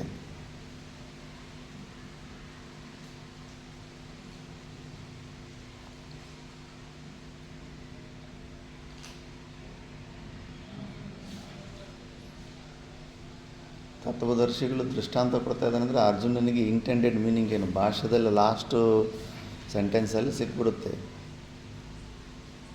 ತದ್ ಇತಿ ಸರ್ವನಾಮ ಸರ್ವಂಚ ಬ್ರಹ್ಮ ತಸ್ಯ ನಾಮ ತದ್ದಿತಿ ತದ್ಭಾವ ತತ್ವಂ ಬ್ರಹ್ಮಣಃ ಯಾತ್ಯಾತ್ಮಂ ತದ್ದ್ರಷ್ಟುಂ ಶೀಲಃ ಏಷ ತೇ ತತ್ವದರ್ಶಿನಃ ತೈಹಿ ತತ್ವದರ್ಶಿಭಿಃ ಅಂತ ತತ್ವದರ್ಶಿಭಿದು ವ್ಯುತ್ಪತ್ತಿ ಕೊಟ್ಟಿದ್ದಾರೆ. ಮತ್ತು ನೆಕ್ಸ್ಟ್ ಸೆಂಟೆನ್ಸ್ ಏನಿದೆ? ತ್ವಮಪಿ ಅಲ್ಲಿಂದ ಓದು. ತ್ವಮಪಿ ತತ್ವದರ್ಶಿನಾಂ ದೃಷ್ಟುಂ ಆಶ್ರಿತ್ಯ ಶೋಕಮೋಹಶ್ಚ ಹಿತ್ವಾ ಶೀತೋಷ್ಣಾದೀನಿ ನಿಯತ ರೂಪಾಣಿ ದ್ವಂದ್ವಾನಿ ವಿಕಾರಃ ಅಯಂ ಅಸನ್ ಏವ ಮರೀಚಾದಿಜಲವತ್ ನಿತ್ಯ ಅವಭಾಸತೆ ಇತಿ ಮನಿಷಿ ನಿಶ್ಚಿತ್ಯ ತಿತಿಕ್ಷಸ್ವ ಇತಿ ಅಭಿಪ್ರಾಯಃ. ಏನು ಈ ಲಾಸ್ಟ್ ಸೆಂಟೆನ್ಸಲ್ಲಿ ಸುವಿಚಾರನೆಂದರೆ ತತ್ತೆಂಬುದು ಸರ್ವನಾಮ. ಪರಮಾತ್ಮಿಕ ತತ್ವ ಅಂತಂದರೆ ಪರಮಾತ್ಮಿಕವಾಗಿರ್ತಕ್ಕಂಥದ್ದು. ಅದಕ್ಕೆ ತತ್ವ ಅಂತ ಶಾಸ್ತ್ರೀಯ ಪದ. ಆ ತತ್ವವನ್ನು ಯಾರು ತಿಳಿದಿರ್ತಾರೆ ಅವರು ತತ್ವದರ್ಶಿಗಳು. ಆ ತತ್ವದರ್ಶಿಗಳಿಗೆ ಈ ಎರಡರ ವಿಷಯದಲ್ಲಿ ನಿಶ್ಚಯ ಇರುತ್ತದೆ. ಈ ಸತ್ತು ಅಸತ್ತುಗಳ ಬಗ್ಗೆ ನಿಶ್ಚಯ ಇರುತ್ತದೆ ಅಂತಕ್ಕಂಥ ವಿಷಯ. ಅದರ ನೆಕ್ಸ್ಟ್ ಸೆಂಟೆನ್ಸಲ್ಲಿ ಒಂದು ಮತ್ತೆ ಭಾಷ್ಯಕಾರ ಭಗವಾನರು ಅರ್ಜುನನಿಗೆ ಈ ವಿಷಯ ಯಾಕೆ ಹೇಳ್ತಾ ಇದ್ದಾನೆ, ಅರ್ಜುನನಿಗೆ ಈ ವಿಷಯ ಹೇಳೋದ್ರಿಂದ ಅರ್ಜುನನಿಗೆ ಏನು ಮೆಸೇಜ್ ಇದರಲ್ಲಿ ಅವರೇನೋ ನೋಡಿದ್ದಾರೆ ಅದ್ರ ಸತ್ತು ಅಸತ್ತು. ತ್ವಂ ಅಪಿ ಅಂದರೆ ತ್ವಂ ಅಂದರೆ ನೀನು ಕೂಡ ಅಂತೇನೋ ಹೇಳ್ತಾ ಇದ್ದಾನೆ ಅಲ್ಲಿ. ತ್ವಮಪಿ ತತ್ವದರ್ಶಿನಾಂ ದೃಷ್ಟಂ ಆಶ್ರಿತ್ಯ. ಈಗ ಅರ್ಜುನನಿಗೆ ಇನ್ಫಾರ್ಮೇಷನ್ ಕೊಡ್ತಾ ಇದ್ದಾರೆ. ನಮಗೂ ಕೂಡ ಸ್ಟಾರ್ಟಿಂಗಲ್ಲಿ ಶ್ರವಣ ಮನ ನಿಧ್ಯಾಸನ ಬಂದಾಗ ಇನ್ಫಾರ್ಮೇಷನ್ನೇ ಸಿಗೋದು, ಅನುಭವ ಸಿಗೋದಿಲ್ಲ. ಆ ಸ್ವರೂಪ ಅನುಭೂತಿಯಲ್ಲಿ ಅಹಂತಯ ಸಿಗೋದಿಲ್ಲ. ಸಿಗಲಿಲ್ಲ ಅಂದರೂ ಕೂಡ ಯಾವುದಾದ್ರೂ ಒಂದು, ಈಗ ಸ್ಕೂಲಿಗೆ ನಿಮ್ಮ ಮನೇಲಿ ಅಣ್ಣ ಅಕ್ಕ ಇರ್ತಾರೆ, ಅವರು ಸ್ಕೂಲಿಗೆ ಹೋಗಿ ಅಲ್ಲಿ ಡಿಗ್ರಿ ಸರ್ಟಿಫಿಕೇಟ್ ತೊಗೊಂಡಿದ್ದಾರಂತ ನೀನು ಗೊತ್ತಾದ ಮೇಲೆ ಮತ್ತೆ ನೀನು ಆ ಸ್ಕೂಲ್ಗೆ ಹೋಗೋದ್ರ ಬಗ್ಗೆ ನೀನು ಚಿಂತೆ, ಅಲ್ಲಿ ಹೋದರೆ ಡಿಗ್ರಿ ಬರುತ್ತೆ ಇಲ್ಲ ಅಂತ ಅನುಮಾನ ಪಡ್ತೀಯ? ಇಲ್ಲ, ಮನೆಯಲ್ಲಿ ಒಂದು ಎಕ್ಸಾಂಪಲ್ ಇದೆ. ಮನೆಯಲ್ಲಿ ನಮ್ಮ ಅಕ್ಕ ಅಣ್ಣವರೇ ಆ ಸ್ಕೂಲ್ಗೆ ಹೋಗಿ ಅಲ್ಲಿ ಒಳ್ಳೆ ಡಿಗ್ರಿ ತೊಗೊಂಡು ಬಂದಿದ್ದಾರೆ. ಆದ್ದರಿಂದ ನಿನಗೆ ಆ ಧೈರ್ಯದಿಂದ ನಾನು ಆ ಸ್ಕೂಲ್ಗೆ ಹೋದರೆ ನಂದು ಡಿಗ್ರಿ ಪೂರ್ತಿ ಆಗುತ್ತೆ ಅಂತ ಇದಿರುತ್ತೆ. ಈಗ ಅರ್ಜುನ, ನೀನು ಸದ್ಯಕ್ಕೆ ನೀನು ಅಹಂತಯ, ನೀನು ಸ್ವರೂಪ ಅನುಭೂತಿಯನ್ನು ನಿನ್ನ ಕೈಲಿ ನೋಡೋಕ್ಕಾಗ್ತಾ ಇಲ್ಲ. ಅಟ್ಲೀಸ್ಟ್ ಆ ತತ್ವದರ್ಶಿಗಳಿದು ಬೀಟ್ ಆ್ಯಂಡ್ ಟ್ರ್ಯಾಕ್. ಎಷ್ಟೋ ಜನ ಈ ಮಾರ್ಗದಲ್ಲಿ ಹೋಗ್ಬಿಟ್ಟು ಆ ಸ್ವರೂಪ ಜ್ಞಾನನ ಒಂದು ಜೀವನ್ಮುಕ್ತ ಪುರುಷರಾಗಿದ್ದಾರೆ ತತ್ವದರ್ಶಿಗಳು. ಅದಕ್ಕೆ ನಿನಗೀಗ ಅನುಭವ ಸಿಗ್ತಾ ಇಲ್ಲ ಅಂದ್ಬಿಟ್ಟು ಇದಾಗುತ್ತೋ ಇಲ್ಲ ಅಂತ ನೀನು ಹೆದರ್ಕೋಬೇಡ. ಅವ್ರಿಗೆ ಅನುಭವ ಸಿಕ್ಕಿದೆ, ಅವರು ನಿನ್ನ ಥರನೇ ಹುಟ್ಟಿದರೆ, ಕೈ ಕಾಲಿಗೆ ನಿನ್ನ ಥರ ಇರೋ ಮನುಷ್ಯರೇ, ಅವರು ಅದನ್ನು ಅನುಭವಿಸಿದ್ದಾರೆ ಅಂದರೆ ನಿನಗೂ ಯಾವತ್ತೋ ಒಂದು ದಿವಸ ಆ ಸ್ಥಿತಿ ಬಂದೇ ಬರುತ್ತೆ.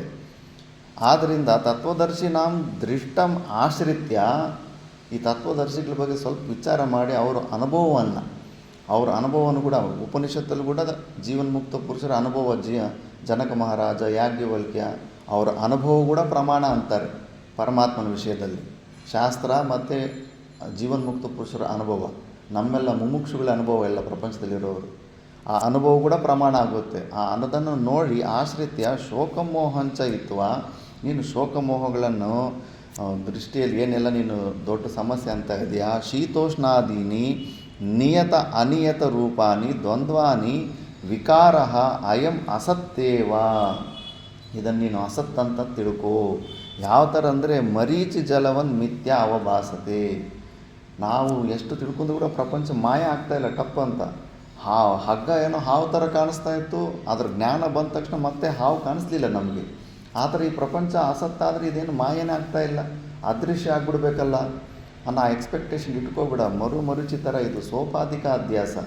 ಮರುಭೂಮಿನಲ್ಲಿ ಅದು ನಿಜವಾದ ನೀರಂತ ಅಂದ ಜ್ಞಾನಕ್ಕೂ ಮುಂಚೆ, ಜ್ಞಾನ ನಂತರ. ನೀನು ಜ್ಞಾನ ಬರಲಿ, ಜ್ಞಾನ ಬರೋಕ್ಕೆ ಮುಂಚೆ ಕೂಡ ಆ ಉಪಾಧಿ ಇರೋ ತನಕ ಅದು ನೀರು ಕಾಣಿಸ್ತಾ ಇರುತ್ತೆ, ಪ್ರತೀತಿ ಕಾಣಿಸ್ತಾ ಇರುತ್ತೆ.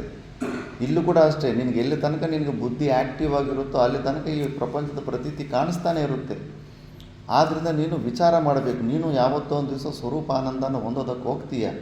ಈಗ ಅಟ್ಲೀಸ್ಟು ಶಾಸ್ತ್ರದ ಮಾತು ಅಂತ ಗುರುಗಳ ಅನುಭವವನ್ನು ದೃಷ್ಟಿಯಲ್ಲಿ ಇಟ್ಟುಕೊಂಡು ಈ ಶೀತೋಷ್ಣದ ಸುಖ ದುಃಖಗಳನ್ನು ನೀನು ತಿತಿಕ್ಷಸ್ವ, ರಿಯಾಕ್ಷನ್ ಮಾಡೋಕ್ಕೆ ಹೋಗಬೇಡ, ಸೀರಿಯಸ್ ಆಗಿ ತಗೋಬೇಡ. ಇದೆಲ್ಲ ಸುಮ್ಮನೆ ಇಲ್ಲದಿರನೇ ಇದ್ದಂಗೆ ಕಾಣಿಸ್ತಾ ಇದೆ ಅಷ್ಟೇ. ಆದ್ದರಿಂದ ಅದ್ರ ಟೆನ್ಷನ್ ತಗೋಬಾರ್ದು ನೀನು ಅಂದ್ಬಿಟ್ಟು, ಅದಕ್ಕೆ ಮಿಥ್ಯಾ ಅವಭಾಸತೀತಿ ಮನಸ್ಸಿ ನಿಶ್ಚಿತ್ಯ ತಿತೀಕ್ಷಸ್ವ ಇತಿ ಅಭಿಪ್ರಾಯ. ಪರಮಾತ್ಮನ ಇಂಟೆಂಡೆಡ್ ಮೀನಿಂಗ್ ಏನಂತ ಈ ಥರ ಭಾಷ್ಯಕಾರರು ಟೀಕಾಕಾರರಲ್ಲೇ ನಾವು ತಿಳ್ಕೋಬೇಕು.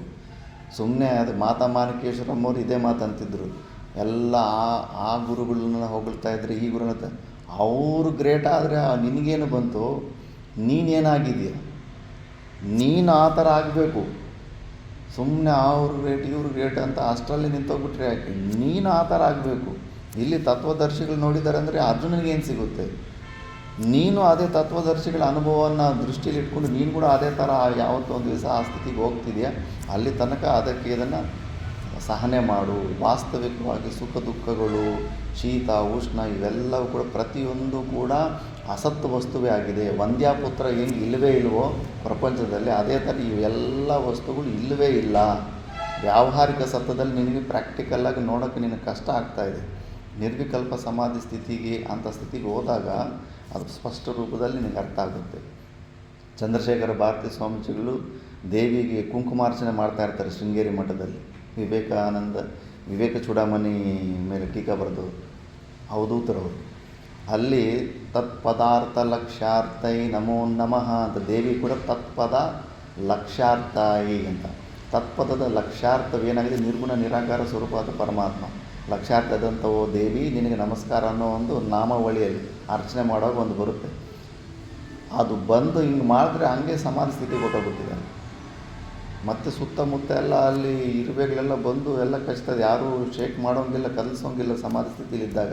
ಒಂದೊಂದು ಸತಿ ಕರೆಂಟ್ ಶಾಕ್ ಹೊಡೆದಂಗೆ ಹೊಡೆಯುತ್ತೆ ಯಾರಾದರೂ ಸಮಾಧಿ ಸ್ಥಿತಿಲಿದ್ದಾಗ ಟಚ್ ಮಾಡೋಕ್ಕೆ ಹೋದರೆ. ಹಂಗೆಲ್ಲ ಮಾಡೋಕ್ಕೆ ಹೋಗಲೇಬಾರದು. 1 ತಾಸು 1.5 ತಾಸು ಹೆಚ್ಚು 2 ತಾಸು ತನಕ ಹಂಗೆ ಸಮಾಧಿ ಸ್ಥಿತಿಗೆ ಹೋಗ್ಬಿಟ್ಟಿದ್ರು, ಹಿಂಗೆ ಕೈ ಹಿಂಗೆ ಇಟ್ಕೊಂಡು ಅರ್ಚನೆ ಮಾಡ್ತಾ ಮತ್ತು ಆ ಸಮಾಧಿ ಸ್ಥಿತಿಯಿಂದ ಹೊರಗಡೆ ಬಂದು ಅದ್ವೈತಂ ಸತ್ಯಂ ಅಂತ ಜೋರಾಗಿ ತಿಳಿಸ್ತಾರೆ. ಆ ಸ್ಥಿತಿಗೆ ಹೋದಾಗ ನಿನಗೆ ಪ್ರಾಕ್ಟಿಕಲ್ಲಾಗಿ ಅದು ಇದು ಏನು ಮಿಥ್ಯಾತ್ವ ದರ್ಶನ ಅನ್ನೋದು ಇದೆಯೋ ಇನ್ಫಾರ್ಮೇಷನ್ ರೂಪದಲ್ಲಿರೋದು, ಅದು ಪ್ರಾಕ್ಟಿಕಲ್ಲಾಗಿ ಅದು ಯಾವತ್ತೋ ಒಂದು ದಿವಸ ನಿನಗೆ ಅಂಥ ಸ್ಥಿತಿ ಬಂದೇ ಬರುತ್ತೆ. ಬಟ್ ಅಲ್ಲಿ ತನಕ ಇದು ಸಹನೆ ಮಾಡು, ಸೀರಿಯಸ್ ಆಗಿ ತಗೋಬೇಡ. ಪ್ರಪಂಚದಲ್ಲಿ ಪ್ರತಿಯೊಂದು ಏನಾದರೂ ಕೂಡ ಹೆಚ್ಚು ರಿಯಾಕ್ಟನ್ ಮಾಡಬೇಡ. ನೀನು ರಿಯಾಕ್ಟ್ ಆಗ್ತಿದೆ ಅಂದರೆ ನೀನು ಮಿಥ್ಯಾತ್ವ ದರ್ಶನ ಇನ್ನೂ ಆಗೇ ಇಲ್ಲ, 1% ಇಲ್ಲ. ಕಾಕಭೂಷಣಿ ಕಥೆ ಹೇಳ್ದಲ್ಲ, ಆ ಲೋಮರ್ಷಿ ಮಹರ್ಷಿಗೆ ಜ್ಞಾನಾಭಾಸ ಆಗಿರುತ್ತೆ. ಎಷ್ಟು ಹೇಳಿದ್ರು ಕೂಡ ನಮ್ಮ ವಿಶ್ವಾಸ ಆಗ್ತಿರಲಿಲ್ಲ ಲೋಮರ್ಷಿ ಮಹರ್ಷಿಗೆ. ನನಗೆ ಜ್ಞಾನಾಭಾಸ ಎಲ್ಲಿದೆ, ನಾನು ಅದ್ವೈತ ಸಿದ್ಧಾಂತದಲ್ಲಿ ನಾನು ಇದ್ದೀನಿ ಅಂದ್ಬಿಟ್ಟು. ಇನ್ನು ಮಾತಲ್ಲಿ ಹೆಚ್ಚು ಘರ್ಷಣೆ ಆಗೋಷ್ಟೊತ್ತಿಗೆ ಶಾಪನೇ ಕೊಟ್ಟುಬಿಡ್ತಾನೆ. ಹೋಗಿ ನೀನು ಕಾಗೆ ಥರ ನನಗೆ ಹಿಂಸೆ ಮಾಡ್ತೀನಿ, ನೀನು ಕಾಗೆ ಆಗಿಬಿಡು ಅಂತ ಕಾಕಭೂಷಣಿ. ಆಗ ಒಂದೇ ಪ್ರಶ್ನೆ ಕೇಳ್ತಾನೆ, ನೀನು ಶಾಪ ಹಾಕಬೇಕಂದ್ರೆ ಇದು ಅದ್ವೈತ ಸಿದ್ಧಾಂತದಲ್ಲಿ ನೀನು ನಿಂತಿದೆಯಾ? ನಿನಗಿಂತ ಭಿನ್ನವಾಗಿ ನನ್ನನ್ನು ನೋಡಿದ್ದಕ್ಕೆ ತಾನು ನೀನು ಶಾಪ ಹಾಕಿದ್ದು. ಎಲ್ಲಾಯಿತು ನಿನ್ನ ಅದ್ವೈತ ಸಿದ್ಧಾಂತ? ಹೋಯ್ತಾನೆ, ಮಠಾಮಾಶ ಆಗೋಯ್ತು ಅದು. ಆವಾಗ ಲೋಮರ್ಷಿ ಮಹರ್ಷಿನ ಹೌದಲ್ಲ, ಹೇಗೆ ಆಯಿತು? ಹೇಗೆ ತಾನೇ ಸಾಧ್ಯ? ನನಗಿಂತ ಭಿನ್ನವಾದದ್ದು ಇನ್ನೊಂದು ವಸ್ತು ಅಸ್ತಿತ್ವವಿಲ್ಲ ಅಂದರೆ ನನಗೆ ಕ್ರೋಧ ಬರೋದಕ್ಕೆ ಹೇಗೆ ಕಾರಣ ಆಯಿತು? ಚಾನ್ಸೇ ಇಲ್ಲ. ಇವೆಲ್ಲ ಹುಷಾರು ಮಾಡ್ಕೋಬೇಕು. ಏನು ನಮ್ಗೆ ಆ ಕ್ರೋಧ ವ್ಯಕ್ತಿಗಳು ಸುತ್ತಮುತ್ತ ಆಗೋ ಕ್ರಿಯೆಗಳನ್ನು ನೋಡಿಬಿಟ್ಟು ಎಷ್ಟು ಸೀರಿಯಸ್ ಆಗಿ ತೊಗೊಂಡ್ಬಿಡ್ತೀವಿ. ಏನು ಕಂಟ್ರೋಲ್ ಇದೆ? ನಮ್ಮ ಕಂಟ್ರೋಲು ಎಲ್ಲವೂ ನಾವು ಅಂದ್ಕೊಂಡಂಗೆ ಸುತ್ತಮುತ್ತಲೆಲ್ಲ ಅಂದ್ಕೊಂಡಂಗೆ ಆಗ್ಬೇಕು ಅನ್ಕೋತೀವಿ, ಏನೂ ಆಗೋದಿಲ್ಲ. ಅಂಥ ಸಮಯದಲ್ಲಿ ಇದು ಮಿಥ್ಯಾತ್ವ ದರ್ಶನ ಆಗಿದ್ದರೆ ಯಾಕೆ ಸೀರಿಯಸ್ ಆಗಿ ತೊಗೋಬಾರ್ದು. ಪ್ರಪಂಚದಲ್ಲಿ ಏನೇ ಆಗಲಿ ಯಾವುದೇ ವಿಷಯನ ಸೀರಿಯಸ್ ಆಗಿ ತೊಗೋಬಾರ್ದು. ಎಲ್ಲವೂ ಸಾಕ್ಷಿ ಭಾವದಲ್ಲಿ ಅಬ್ಸರ್ವ್ ಮಾಡಿಕೊಂಡು ರಿಯಾಕ್ಟ್ ಮಾಡೋಕ್ಕೆ ಹೋಗಲೇಬಾರ್ದು. ಎಲ್ಲಿ ಸಿಗುತ್ತೆ ಶಾಂತಿ? ಎಲ್ಲಿ ಮಿಥ್ಯಾತ್ವ ದರ್ಶನ ಇದೆ? ಸತ್ಯತ್ವ ಬುದ್ಧಿ ಇದ್ರೇ ನಾವು ಜಗಳ ಆಡೋದು, ರಾಗದ್ವೇಷಗಳು ಇವೆಲ್ಲ ಮುಂದೆ ಹೋಗ್ತಾ ಇರ್ತವೆ. ಮಿಥ್ಯಾತ್ವ ದರ್ಶನ ಸ್ವಲ್ಪ ಇದ್ದರೂ ಕೂಡ ರಿಯಾಕ್ಟ್ ಮಾಡೋಕ್ಕೆ ಹೋಗೋದಿಲ್ಲ. ಆದ್ದರಿಂದ ಈ ಥರ ಅರ್ಜುನನಿಗೆ ನೀನು ಆ ಥರ ಆಗಪ್ಪ ಅಂತ ಇಲ್ಲಿ ಉಪದೇಶ ಮಾಡ್ತಾ ಇದ್ದಾರೆ. ನೆಕ್ಸ್ಟು ಶ್ಲೋಕ ಅವಿನಾಶಿ ತದ್ವಿದ್ಯೆ. ಕಂಠಸ್ಥ ಆಗಿದೆಯಾ? ಏನ ಸರ್ವಂ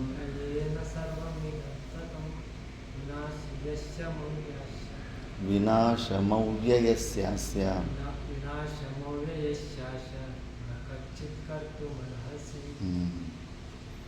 ಕೈವಲ್ಯಾನಂದರೆ ಕಂಠಸ್ಥ ಇದ್ದ. ಹೌದಾ? ಸುವಿಚಾರಾನಂದರಿಗೆ ಅವಿನಾಶಿ ತು ತದ್ವಿದ್ಧಿ ಯೇನ ಸರ್ವಂ ಇದಂ ತತಂ ವಿನಾಶಮವ್ಯಯಸ್ಯಾಸ್ಯ ನ ಕಚ್ಚಿತ್ ಕರ್ತುಮರ್ಹತಿ. ಅದು ಅವಿನಾಶಿಯಲ್ಲಿ ಶಿಕಾರ ರಸ್ವ ಇದೆ. ಅವಿನಾಶಿ ಅಂತ ದೀರ್ಘ ಅನ್ಬಾರ್ದು. ರಸ್ವನ್ನ ತೂ ಜೊತೆ ಟಕ್ ಅಂತ ಉಚ್ಚಾರ. ಅವಿನಾಶೀತು ಅಂದರೆ ಅದು ದೀರ್ಘ ಆಗಿಬಿಡುತ್ತೆ. ಹೌದೌದು. ಇದರ ಅರ್ಥ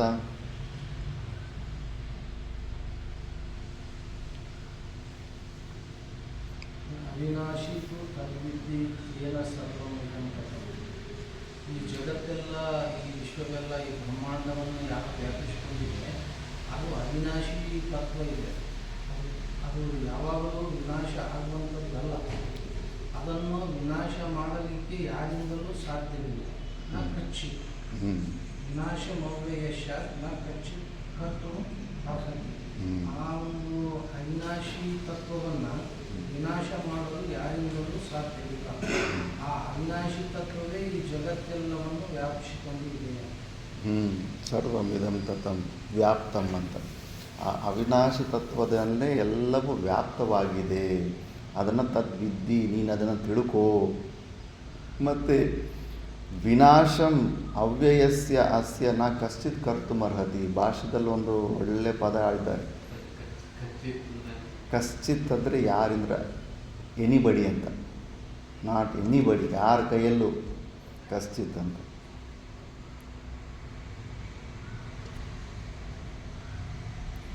ಯಾರೇ ಆಗಲಿ ನಮ್ಮ ಸ್ವರೂಪವನ್ನು ನಾಶ ಮಾಡೋದಕ್ಕಾಗೋದಿಲ್ಲ. ಭಾಷಿಕಾರ ಭಗವಾನರು ಅದಕ್ಕೆ ಒಳ್ಳೆ ಸೆಂಟೆನ್ಸ್ ಹೇಳಿದ್ರು. ಈಶ್ವರೇನ ಅಪಿ, ಈಶ್ವರ ಕೂಡ ನಮ್ಮ ಸ್ವರೂಪನ ನಾಶ ಮಾಡೋದಕ್ಕಾಗೋದಿಲ್ಲ. ಯಾಕಂದರೆ ತನ್ನದೇ ಸ್ವರೂಪ, ಈಶ್ವರನ ಸ್ವರೂಪನೇ, ಸಚ್ಚಿದಾನಂದ ಸ್ವರೂಪನ ಆತ ಮಾತ್ರ ತನ್ನ ಸ್ವರೂಪನ ಹೆಂಗೆ ನಾಶ ಮಾಡ್ಕೊಡೋಕ್ಕಾಗುತ್ತೆ? ಈಶ್ವರನೇ ಅಪಿ ಅಂದರೆ ಈಶ್ವರನ ಕೈಯಲ್ಲೇ ನಮ್ಮ ಸ್ವರೂಪವನ್ನು ನಾಶ ಮಾಡೋಕ್ಕಾಗಲ್ಲ. ಅಂದರೆ ನಾವು ಈ ಮೃತ್ಯುಗೆ ಹೆದರೋದು, ಅವರು ಇವರಿಗೆ ಹೆದರೋದು, ಅವೆಲ್ಲ ಶರೀರ ಭಾವದಲ್ಲಿ ಇಟ್ಕೊಂಡು ನಾವು ಹೆದರ್ತಾ ಇರ್ತೀವಿ. ನಮ್ಮನ್ನು ಯಾರು ಪಾಂಚಭೌತಿಕವಾದಂಥ ವಸ್ತುಗಳು ನಮ್ಮನ್ನು ಟಚ್ ಮಾಡೋದಕ್ಕೆ ಕೂಡ ಆಗೋದಿಲ್ಲ, ನಾಶ ಮಾಡೋದಕ್ಕೆ ಆಗೋದೇ ಇಲ್ಲ. ಸುಮ್ಮನೆ ವಿಚಾರ ಮಾಡದಿದ್ದರೆ ಹೆದರ್ತಾ ಇರ್ತೀವಿ.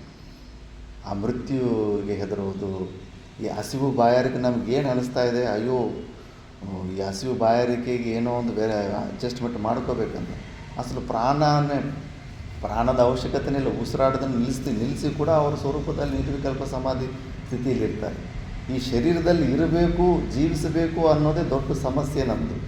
ಈ ಶರೀರದ ನಮ್ಮ ಸ್ವರೂಪ ಅಲ್ಲ ಇದು, ಶರ್ಟ್ ಜೊತೆ ಆ ಥರ ವಿಪರೀತವಾದ ಮೋಹ ಆಗಿಬಿಟ್ಟಿದೆ. ಇದೊಂದು ಮಾಧ್ಯಮ ಅಷ್ಟೇ. ಈ ಒಂದು ಶರ್ಟ್ ಮೇಲೆ ನಾನೇ ಶರ್ಟು ಅಂತ ಯಾವ ಥರ ಮೋಹ ಆಗುತ್ತೋ ಆ ಥರ ನಮಗೆ ಈ ಶರೀರದ ಮೇಲೆ ಮೋಹ ಆಗಿಬಿಟ್ಟಿದೆ. ಇಲ್ಲ ಅಂದರೆ ನಮ್ಮ ಸ್ವರೂಪವನ್ನು ಯಾರು ಟಚ್ ಮಾಡೋದಕ್ಕೆ ಆಗೋದಿಲ್ಲ. ಪಾಂಚಭೌತಿಕವಾದ ವಸ್ತು ಬಿಟ್ಟರೆ ಪ್ರಪಂಚದಲ್ಲಿ ಇನ್ನೊಂದು ವಸ್ತು ಇಲ್ಲ. ಪಂಚಭೂತಗಳು ಒಂದು ಕೂಡ ನಮ್ಮ ಆತ್ಮನ ಟಚ್ ಮಾಡೋಕ್ಕಾಗೋದಿಲ್ಲ. ಆದರೆ ನಾವು ಎಷ್ಟು ರಿಯಾಕ್ಟ್ ಆಗ್ತಾ ಇರ್ತೀವಿ. ಪ್ರತಿಯೊಬ್ಬರ ಕೈಗೂ ನಮ್ಮ ಜುಟ್ಟು ಕೊಟ್ಬಿಟ್ಟಿರ್ತೀವಿ. ಯಾರೋ ಒಂದು ಮಾತಂದ್ರಂತ, ಏನು ಅಂದ್ರಂತ ಎಲ್ಲದಕ್ಕೂ ರಿಯಾಕ್ಟ್ ಆಗ್ತಾ ಇರ್ತೀವಿ. ವಾಸ್ತವಿಕವಾಗಿ ನಮ್ಮ ಸ್ವರೂಪದ ಈಶ್ವರನ ಸಹ ಕೂಡ ನಮ್ಮ ಸ್ವರೂಪನ ನಾಶ ಮಾಡೋದಕ್ಕಾಗೋದಿಲ್ಲ ಅಂತ. ಬ್ರಹ್ಮಣಃ ವಿನಾಶಂ ನ ಕಶ್ಚಿತ್ ಕರ್ತುಮರ್ಹತಿ. ಇದರಲ್ಲಿ ಬರುತ್ತೆ ನೋಡ ಸೆಂಟೆನ್ಸ್.